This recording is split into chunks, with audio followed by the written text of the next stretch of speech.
శివుడు లేని వేళ పార్వతమ్మ సిన్నబోయేనే శివుని బొమ్మ మూడు కన్నుల వాడి ముద్దుల గుమ్మ పువ్వులతో పూజల్ని పొందేనమ్మా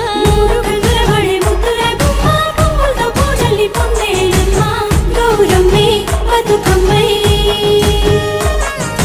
ఎత్తుకొని వచ్చనే నెత్తిపై మేఘాలు ఏడేడు సంద్రాల ఎదరు పొంగిన నీళ్లు తీసుకొని వచ్చనే తిరుగుతూ వాగులు నురగలై పొంగెనే చెరువుల తూములు